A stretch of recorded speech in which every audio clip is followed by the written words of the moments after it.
Hey guys, welcome back to The Readers. I hope you are having an amazing day. Let's get right into the stories. The first one is an entitled people story. What happens when you give a bully exactly what they're asking for? An HOA president was harassing me to get control of my barn, so she demanded a complete inventory of everything inside. She thought it was a power move, but the inventory became a 3072-page document of pure revenge. I never thought I'd be the person with an HOA horror story. I always figured those tales of petty tyranny and power-drunk board members happened to other people. People who weren't careful. People who didn't read the fine print. Turns out, it doesn't matter how careful you are when the HOA decides the fine print doesn't apply to them. My wife and I bought our property 5 years ago. 10 acres of beautiful countryside, a modest farmhouse built in 1987, and a gorgeous old barn from the 1940s that had been lovingly maintained by the previous owners. The barn was the selling point, honestly. It wasn't just storage, it was a piece of history. Hand-hewn beams, original hardware, the kind of craftsmanship you don't see anymore. We specifically chose this property because it was not part of any HOA. We'd rented in an HOA community before buying, and that was enough to convince us we wanted nothing to do with covenants, architectural review committees, or any of that nonsense. Our realtor confirmed multiple times that our property was not part of the Meadowbrook HOA development that sat about half a mile down the road. Different plat, different subdivision, purchased decades before Meadowbrook was even planned. We were in the clear. For 3 years, everything was perfect. We fixed up the house, restored parts of the barn, used it to store our tractor, tools, my wife's woodworking equipment, and various items we'd accumulated over the years. The previous owners had left behind some antique farming equipment and old tools that we kept as part of the barn's character. We even started collecting vintage items that fit the aesthetic. It became a bit of a hobby. Then Patricia became president of the Meadowbrook HOA. The first letter arrived on a Tuesday. It was addressed to the residents of 4758 County Road 12 and informed us that we were in violation of Meadowbrook HOA guidelines regarding auxiliary structures and external storage. We were given 30 days to submit our barn for inspection and approval by the Architectural Review Committee. I called the number on the letter and explained as politely as I could that we were not part of their HOA. The person on the phone, Patricia herself as it turned out, informed me that I was mistaken. According to her records, all properties on County Road 12 fell under Meadowbrook jurisdiction. I explained that her records were wrong. I offered to send her our deed, our title insurance, our property survey, anything she needed to see that we were not, had never been, and would never be part of Meadowbrook. She said she'd look into it and get back to me. 2 weeks later, a second letter arrived. This one was more aggressive. It claimed that regardless of whether we were technically part of the HOA on paper, our property benefited from the aesthetic standards and property values maintained by Meadowbrook, and therefore we had an obligation to comply with their guidelines. The letter demanded we either bring the barn into compliance with their standards, which apparently meant painting it a pre-approved color and removing all visible storage, or face legal action. I wrote back certified mail with copies of our deed and survey attached. I explained in detail that they had no jurisdiction over our property, no legal authority to demand anything from us, and that further harassment would be reported to our attorney. That's when Patricia showed up in person. She arrived with 2 other board members on a Saturday morning. I was working in the barn when I heard voices outside. I came out to find them walking around my property, taking pictures of the barn, the tractor, everything. "Can I help you?" I asked in that tone that really means, "Get off my property." Patricia introduced herself and her companions, the vice president and the treasurer of the Meadowbrook HOA. She wanted to discuss our situation like reasonable neighbors. I explained again that there was no situation. We were not part of their HOA. Our property was not subject to their rules. This wasn't a negotiation. That's when she told me about their plan. The Meadowbrook HOA board had voted unanimously to designate our barn as community storage due to a provision in their bylaws about underutilized structures within their area of interest. She actually called my barn a community storage facility with a straight face. I stared at her. "You want to do what now?" She explained that several Meadowbrook residents needed additional storage space, and our barn was exactly the type of community resource their bylaws empowered them to designate for shared use. We'd be compensated, of course. They'd pay us a reasonable monthly fee of $50. $50 for my barn that they wanted to fill with other people's stuff. I told them no, absolutely not. Not for $50, not for $5,000. It was my barn, on my property, and they could take their absurd proposal and leave. Patricia's expression hardened. She informed me that the vote had already been taken. The designation was official. If we refused to cooperate, they'd be forced to pursue legal remedies. I told them to get off my property. I said it once, clearly, and went back into the barn. Through the window, I watched them take a few more pictures before they finally left. The lawsuit arrived 3 weeks later. The Meadowbrook HOA was suing us for breach of community standards, willful obstruction of community resources, and, I kid you not, unjust enrichment. They claimed that because our property values had increased due to the well-maintained neighborhood of Meadowbrook, we owed them either compliance or compensation. It was the most ridiculous legal document I'd ever read. My wife and I met with a real estate attorney who spent the first 10 minutes of our consultation just laughing at the complaint. He assured us it was completely meritless, that no judge would take it seriously, and that we'd have no problem getting it dismissed. He was right about it being meritless. He was wrong about it being quickly dismissed. The HOA had apparently found an attorney willing to make every possible argument, no matter how absurd.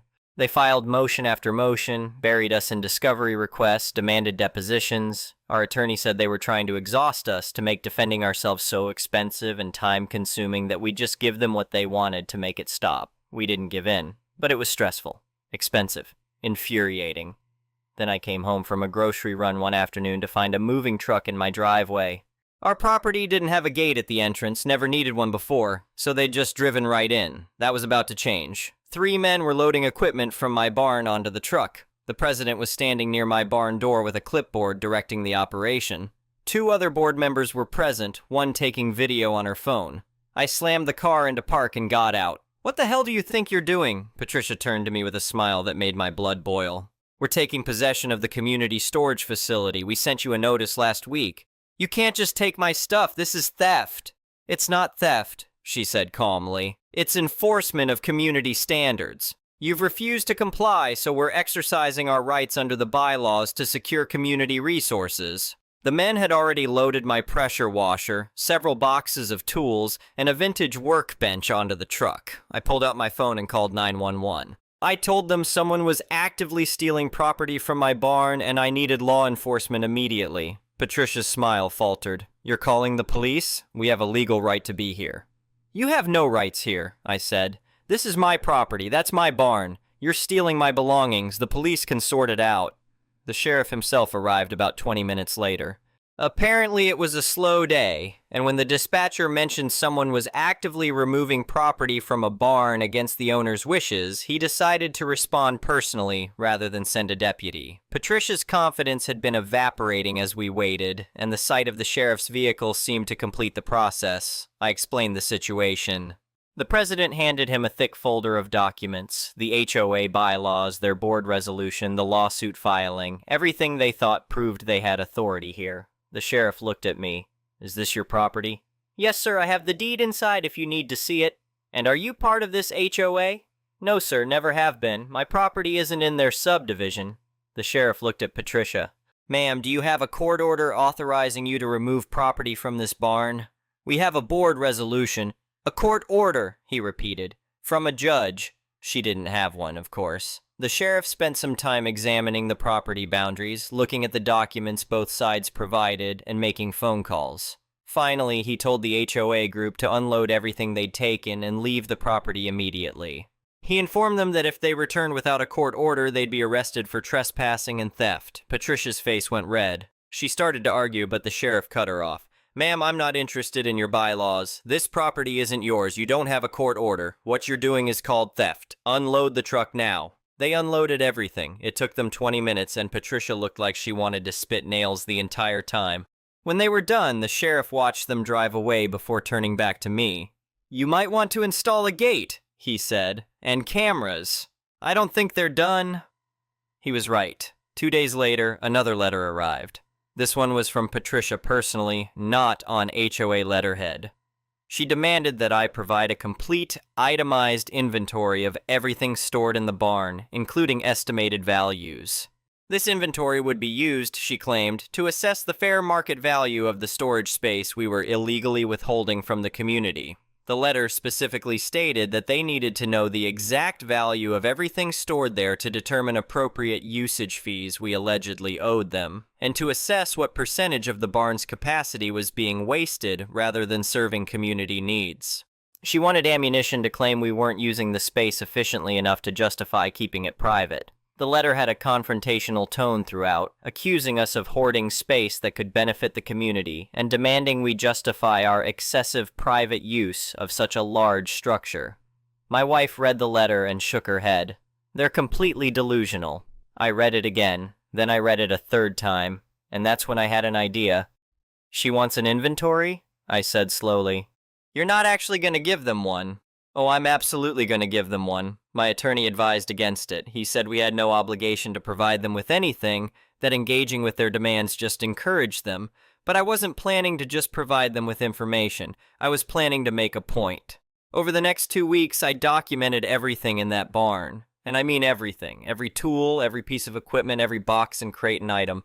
I didn't just list them, I photographed them, researched their current market value, and documented their condition. My wife's professional-grade table saw, documented at $3,200. The vintage John Deere tractor we use for property maintenance, $18,500 based on recent auction sales. The antique farming equipment the previous owners had left. I contacted an antiques appraiser who gave me estimates on each piece. Some of those items were worth thousands. I documented the lumber we had stored. The vintage tools, the lawn equipment, the boxes of Christmas decorations, the camping gear, my late father's workbench and tool collection, which had enormous sentimental value but also significant monetary value for vintage tools. Every single item got photographed, measured, and valued. The barn itself became part of the inventory. I researched comparable historic barn sales, contacted a preservation specialist, got estimates for the cost to rebuild such a structure. I documented every beam, every piece of original hardware, every architectural detail. I created a spreadsheet. Then I wrote detailed descriptions. Then I compiled everything into a formal document with a table of contents, appendices, and professional formatting. The final inventory was 372 pages long. The total value of everything documented came to approximately $417,000 in equipment, vehicles, tools, antiques, and stored items. I was shocked when I added it all up. We'd accumulated more than I realized over the years, and the antiques from the previous owners were worth significantly more than I'd expected. Then I did the math on the barn itself. Based on comparable structures and the historical significance, I valued the barn conservatively at around $230,000, though the historical preservation specialist I consulted suggested it could be worth considerably more with the right buyer. I had the entire document professionally bound. Then I had my attorney deliver it to Patricia with a cover letter. The cover letter was polite and professional. It stated that in response to her request, I was providing the demanded inventory. It noted that the total value of the barn and its contents exceeded $647,000. It further noted that any attempt to seize, access, or claim any portion of said property would constitute attempted theft of property valued well into felony territory. The letter concluded by suggesting that the HOA reconsider their legal position. I didn't hear anything for a week. I was starting to think maybe they'd finally gotten the message. Then our attorney called. The HOA had amended their lawsuit. They were now claiming that the inventory proved we were operating a commercial storage facility without proper permits, and that the excessive value of stored items demonstrated we were depriving the community of valuable resources. They were asking the court to order us to turn over the barn and its contents to the HOA for proper community use. They'd taken my inventory, my detailed, itemized, professionally documented inventory, and filed it with the court as evidence in their lawsuit. They'd attached it as an exhibit. They'd literally created a court record of their intent to seize over $647,000 worth of property that didn't belong to them. My attorney was quiet for a long moment after explaining this. Then he said, "I need you to understand what just happened. They've created perfect evidence for a criminal theft charge and a civil case for intentional infliction of emotional distress. They've documented their intent to deprive you of specific property with a specific value. This is the dumbest thing I've seen in 20 years of practice. So what do? We bury them.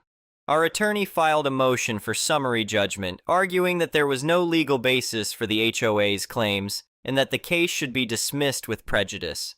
He also filed a countersuit for harassment, trespass, attempted theft, legal fees, and damages. The legal process dragged on for months. There were motions, counter-motions, discovery requests, and endless paperwork. The HOA kept trying to delay, probably hoping we'd run out of money for legal fees or just give up. But our attorney was working on contingency for the countersuit portion, and we were determined to see it through. Finally, after about 7 months of legal back and forth, the judge scheduled a hearing on our summary judgment motion. The hearing was beautiful. The judge let the HOA's attorney make his arguments about community resources and beneficial use in area of interest. He listened politely. Then he asked a simple question. "Counselor, is the defendant's property part of the Meadowbrook HOA subdivision?" The attorney tried to argue about beneficial proximity and community impact. The judge cut him off. "Yes or no? Is the property legally part of the subdivision covered by your client's covenant?"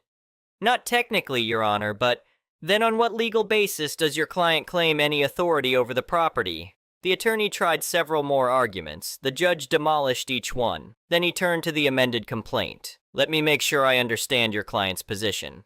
They're asking this court to order the defendants to surrender property valued at over $600,000. Property that belongs entirely to the defendants and sits on land outside your client's jurisdiction because your client voted amongst themselves to designate it community storage?"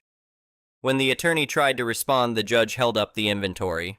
"Your client documented in detail every item they intend to seize. They've created a written record of planned theft. And they filed it with this court." The HOA's attorney went pale. The judge dismissed the HOA's case with prejudice, meaning they couldn't refile it. Then he addressed our countersuit and set a trial date for those claims. The case started to gain attention. A local news station picked up the story about an HOA trying to seize a barn that wasn't even in their jurisdiction. The coverage was not favorable to the Meadowbrook HOA. The story got picked up by a few regional stations and made the rounds on social media for a while. It wasn't huge news, but enough people in our area heard about it that the HOA board started getting uncomfortable questions from their own members. 2 other families who lived near Meadowbrook, also outside the HOA but also harassed by Patricia's board, reached out to our attorney. They joined the countersuit with their own harassment claims. The HOA's insurance company refused to cover the legal costs, calling the board's actions intentional acts outside the scope of covered activities. The HOA had to pay for their defense out of the community's funds. When we finally got to trial on the countersuit, it lasted 2 days. Our attorney presented the timeline of harassment, the attempted seizure, the sheriff's report, and that beautiful 372-page inventory that documented exactly what they'd tried to take. The HOA's attorney tried to argue that the board members had genuinely believed they had authority, that it was an honest mistake. Our attorney pulled out the letters, especially the ones sent after we'd provided deed and survey documents proving we weren't part of the HOA. He showed that they'd been informed repeatedly that they had no jurisdiction, and they'd proceeded anyway. The jury awarded us $42,000 in legal fees and damages. They awarded the other 2 families smaller amounts for their harassment claims. Total judgment against the HOA, $131,000 plus ongoing legal costs. The Meadowbrook development had 42 homes. After the HOA's insurance refused to cover the judgment, calling it an intentional act outside their policy, each homeowner in Meadowbrook received a special assessment bill for just over $3,000 to cover the legal disaster.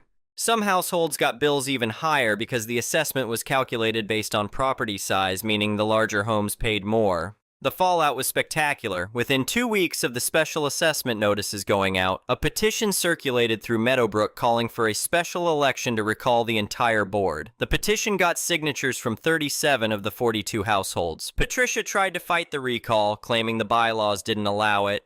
The homeowners sued their own HOA to force the election. This time, the HOA's insurance did cover it, but only after the insurance company required the current board to recuse themselves from all decisions. The recall election was held 6 weeks later. Patricia and all 4 other board members were removed. A new board was elected on a platform of never doing anything that stupid again. Patricia's husband was a partner at a local accounting firm, When his firm heard about the judgment and his wife's role in costing 42 families $3,000 each, they encouraged him to consider early retirement. He was 53. They moved out of Meadowbrook 3 months after the recall. The vice president, who'd been with Patricia during the attempted barn seizure, faced similar social consequences. Her kids were harassed at school by other Meadowbrook kids whose parents were furious about the special assessment.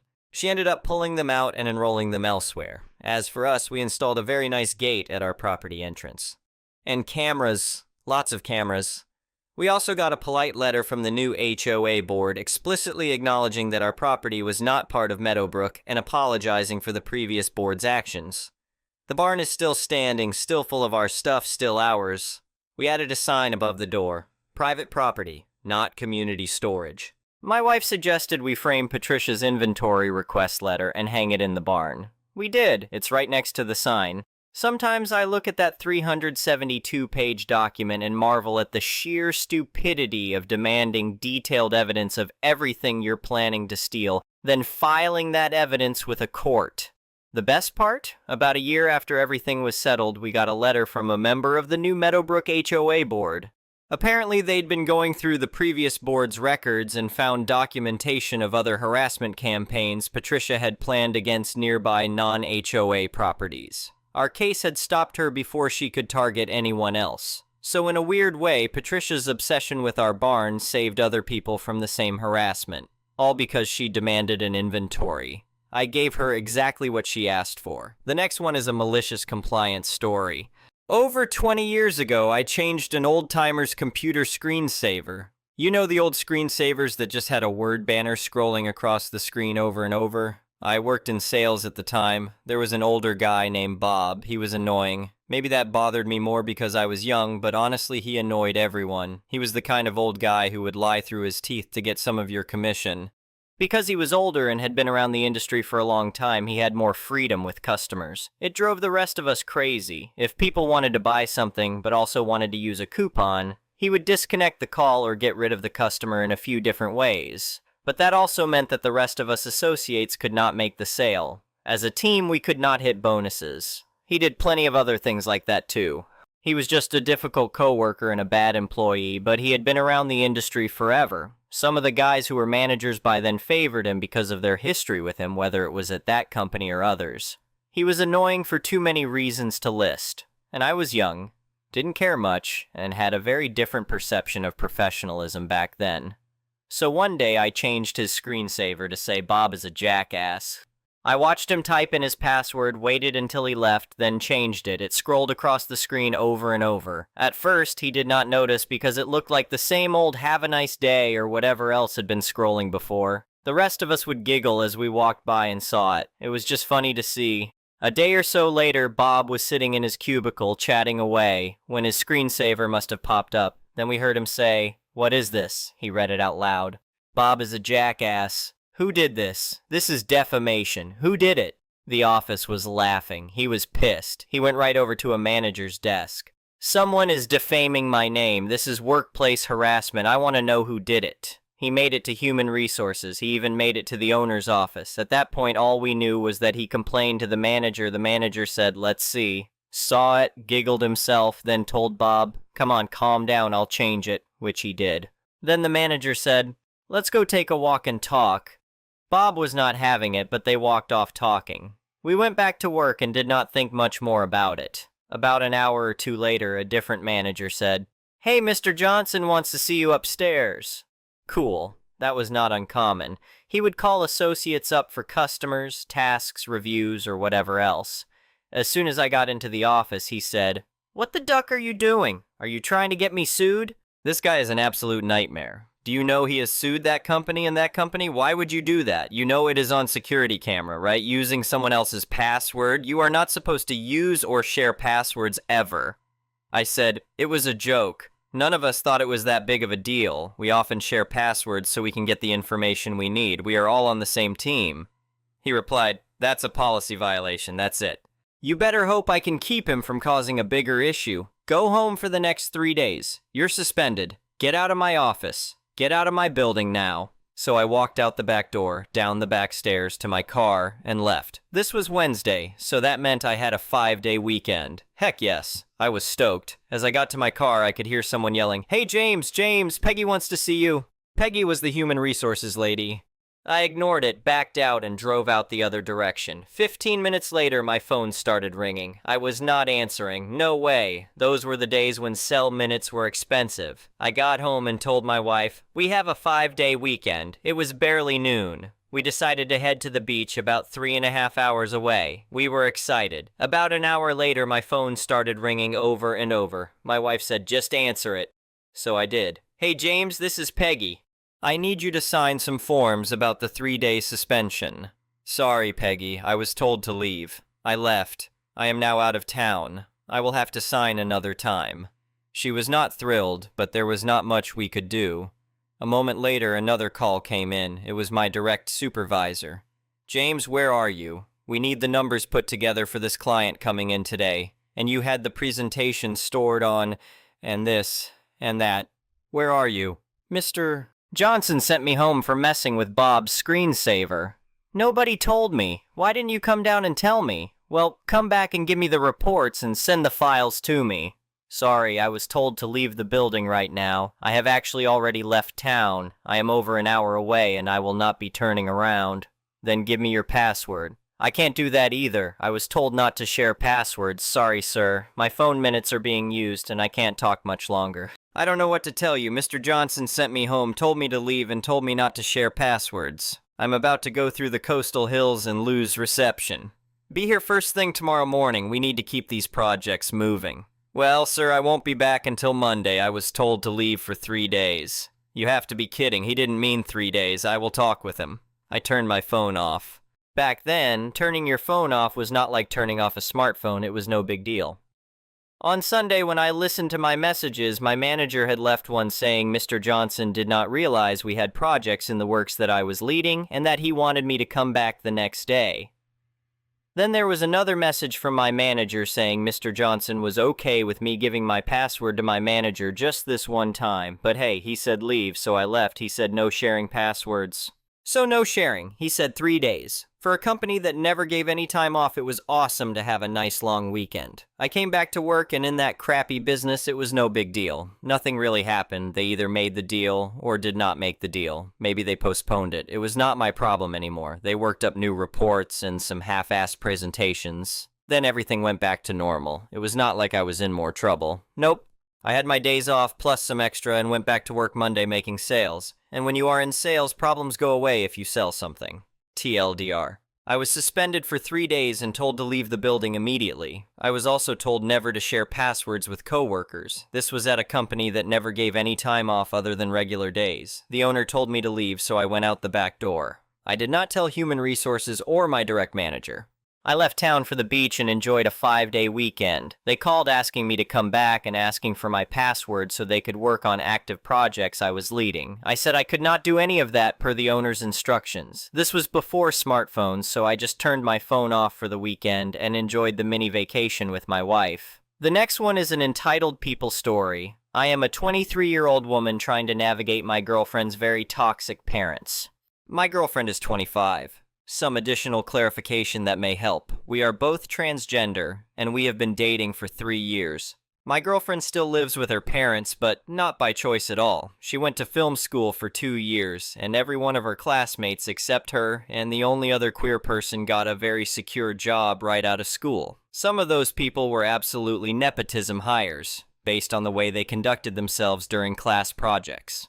They acted like they were going to become George Lucas by derailing the entire production crew. The only place her supervisor had to fight to get her into for her job shadow gave her absolutely no assistance or training to help her understand the day-to-day expectations. Other people who worked there said the same thing.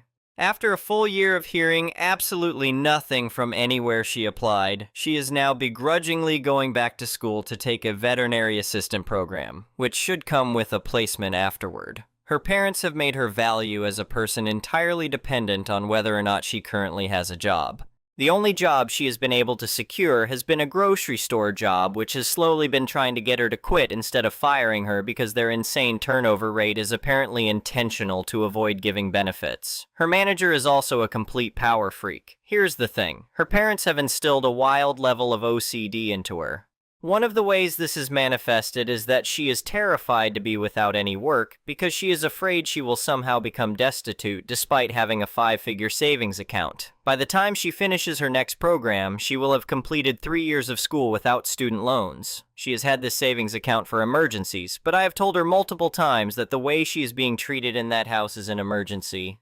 For reference on how anxious she is about it, she has had the opportunity to move in with me twice and has not taken it because she feels she does not have a stable enough job, despite being able to afford a full year of rent and despite us being together for 3 years. Her father refuses to understand anything about how the modern job economy has worked for the last 30 years. He talks down to her and makes her feel worthless. But her mother also has OCD or some other kind of severe mental illness. Her mother will keep food past the point of rotting and still cook with it. She keeps the most random things like a hoarder would, including margarine containers, and gets disproportionately upset when they are recycled. She will freeze rotten meat, then thaw it by leaving it on the counter for a full day, and she becomes very confrontational when told that this is simply not how food safety works. She has given my girlfriend a strong eating disorder and contamination OCD, so my girlfriend now has very restrictive eating habits. Because of the stress she is under, though, she has also gained weight, and her mother is a huge almond mom. She comments on my girlfriend's body at random. She chastises her for eating basically any time she eats food in front of her and so on. My girlfriend cannot even look at photos of herself without almost crying. She will come over to my place and tell me, while I am cooking her dinner, that she has not eaten anything all day. Because she is trans, mentally ill, and still living at home at 25, it has become clear that her parents also treat her like she is incapable or unintelligent. A lot of it comes through in the way they talk down to her like she is a child, then get mad when she is upset about not being taken seriously or being treated like she does not know better. It is clear that they are embarrassed by her, especially around the rest of the family, because of her identity. What has also become really clear is how their transphobia plays a part in how they view me too. Her younger sister was allowed to bring her boyfriend of 1 year to her grandfather's cottage for their grandmother's funeral, but my girlfriend was previously told she was not allowed to bring me, even though we have been dating for 3 years. It has become clear that they do not take our relationship seriously or feel comfortable with it. I was livid when I found out her sister was allowed to bring her boyfriend. I had talked to my girlfriend for days about how much I was going to miss her while she was gone and how sad I was that I would not be able to be there for her during such a hard time. I had stayed with both of her grandparents before. Her grandfather is a truly amazing man. I have no idea how he raised her mother to be the way she is. His life story also perfectly matches that of my own grandparents. And I lost my grandmother 3 years ago. Both of our grandmothers had dementia, and both of our grandfathers stepped up to take care of them 24/7 until they passed. Her parents know this about my life too. Hopefully, we are going to go to the cottage ourselves this month to see him. The reason I'm writing all of this now is because I am seeing her parents for the first time in quite a while on Wednesday for her father's birthday. All of the stuff with the funeral happened over the last 2 weeks, and my girlfriend is still very angry about it. Her parents keep trying to plan formal conversations with her about life goals or job updates. These conversations happen very often, always go exactly the same way, and she always seems to have to sit through one right after they pull something like this. They want to have one with her tomorrow. She has not told them yet that we are still upset about the funeral situation, but she plans to. I mainly worry that if that conversation does not go well, and if they also make any rude comments to her on Wednesday, I am going to completely snap on them and end up putting her in a worse situation than she is already in. I do not think I am really looking for advice, and I do not think this is the worst case of entitled parents this subreddit has ever seen. I guess I am just looking for a listening ear. Anyway, thank you for watching.